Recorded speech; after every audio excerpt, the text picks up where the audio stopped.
क्या आपके घर में खून के छींटे हैं? क्या आपको घर में साए महसूस होते हैं? क्या आपके घर में हर वक्त एक बंदा दूसरे से लड़ता रहता है? क्या आप रिज़्क, रोज़गार, सेहत और दीगर मुश्किलात, परेशानियों, कारोबार और मुलाजमत की तंगी तुर्शी का शिकार हैं? क्या आपकी सेहत ख़राब रहती है? क्या आपकी बेटी शादी से रह चुकी है और उम्र गुजरती चली जा रही है? अगर इस तरह के मसले हैं तो आपको बहुत जल्द इस बात की तरफ तवज्जो देने की ज़रूरत है कि हो ना हो यकीनन आपके घर में जादू, जिन्नात, नज़र बद, हसद का डेरा और बसेरा है। आप जो खा रहे हैं उसके अंदर जादू मिलाकर आपको खिलाकर बीमार किया जा रहा है। आप जब एक दूसरे का सामना करते हैं, चाहे मियाँ बीवी हों, चाहे बहन भाई हों, चाहे आल औलाद के साथ माँ बाप का ताल्लुक़ हो, उठक बैठक हो, सामना हो, इन सब चीज़ों में आप एक दूसरे को बर्दाश्त नहीं कर पाते। किस वजह से कब लड़ाई हो जाए कुछ कहा नहीं जा सकता। और साए हैं, खौफ है, खून के छींटे हैं, कपड़े कट जाते हैं, कपड़े फट जाते हैं।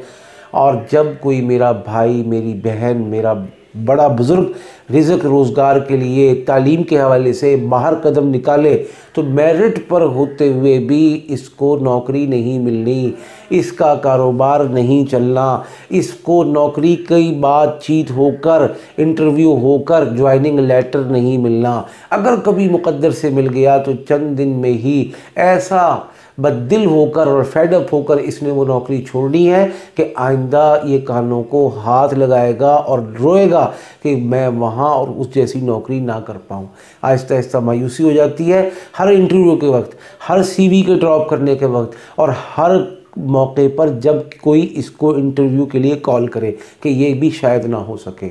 इसी तरह वालिदैन बीमार हैं, हर डॉक्टर आजमाया, हर क्लिनिक आजमाया, हर अस्पताल गए, हर लेबॉर्ट्री देखी, लेकिन मामलात, हालात टस से मस नहीं हो रहे बल्कि दिन ब दिन बिगाड़ का शिकार हो रहे हैं। इसी तरह मेरी बहन बेटी है, उसकी शादी करना चाहते हैं, शादी में रुकावटें हैं, शादी करना चाहते हैं, हर मौके पर बनते बनते बात रह जाती है। बात यहाँ तक पहुँचती है कि एक दफ़ा शादी हुई तलाक हुई, दूसरी दफ़ा शादी हुई तलाक हुई, तीसरी दफ़ा शादी हुई तलाक हुई। अगर ये हालात हैं घर के या इससे मिलते जुलते कुछ हालात हैं तो ये याद रखें कि आपको पहले कदम पर इन सारे मामलात के हवाले से, इन तफसीलात के हवाले से हमसे इस्तिखारे की ज़रूरत है। ये इस्तिखारा ज़रूर करवाएं, ज़िंदगी में ज़ायचा ज़रूर बनवाएं। आइंदा आपको पता होगा आपके मर्ज़ की तशख़ीस, आपके मर्ज़ की डायग्नोज़ क्या है। एक बात आइंदा इसके साथ साथ आपको जो इलाज करवाना है उस पर पूरी भरपूर तवज्जो दें। क्यों? इतने सारे मसले मसाइल एक दफ़ा तो पैदा हुए, इनको ख़त्म करना है, रिमूव करना है, जड़ से उखाड़ना है। आइंदा हमेशा के लिए आप महफूज रहें, हिफाजत रहे, कोई दुश्मन हमारे ऊपर दोबारा हमला आवर ना हो सके, इसको सीखना है। और अगर आप ये कहते हैं कि ये अकेले हम नहीं कर सकते तो ये हमसे करवाएं, सीखें। आप मामूली सी मेहनत करेंगे, इस सारे मामले को बैक पर हैंडल टैकल मैनेज करना हमारे ज़िम्मे और हमारा काम है और अल्हम्दुलिल्लाह पिछले 23 साल से करते चले आ रहे हैं।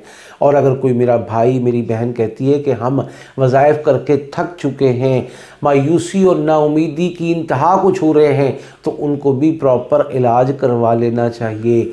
लेकिन कोई ये कहता है कि नहीं मुझे वजीफ़ा करना है, मुझे मेहनत करनी है, तो अच्छी बात है, घर के तमाम बालिग़ लोग इस अमल को करें। लेकिन अगर सब नहीं कर सकते तो जितने भी लोग करें इंशाअल्लाह फ़ायदे से खाली नहीं होगा। तो चलते हैं वजीफ़े की तरफ। वजीफ़ा पढ़ना है रोज़ाना सूरह मुज़म्मिल 11 मरतबा, अव्वल आखिर 11 मरतबा दुरूद पाक सल्लल्लाहु अलैहि वसल्लम।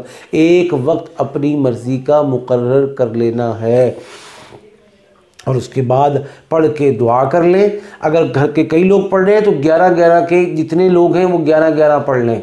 और अगर ये है कि एक ही बंदा है तो भी वो 11 सिर्फ पढ़े और गिड़गिड़ा के अल्लाह की बारगाह में दुआ करे कि या अल्लाह ये हालात, ये मुश्किलात तेरे अमर से आए हैं, तेरे करम से ख़त्म होंगे। या अल्लाह इन तमाम हालात मामलात वाक़यात को दुरुस्तगी अता फ़रमा, शिफा नसीब फ़रमा। या अल्लाह हमारे हालात को खैर से तब्दील फ़रमा। और या अल्लाह हमारी तमाम दुनिया की लग़ज़िशों कोताहियों को माफ़ फ़रमाते हुए ख़ास रहमत का नुज़ूल हमारे घर और घराने पर फ़रमा। इंशाअल्लाह सिर्फ़ 11 दिन में इस वजीफ़े की बरकत से आप बहुत बड़े असरात अपने घर में देखेंगे।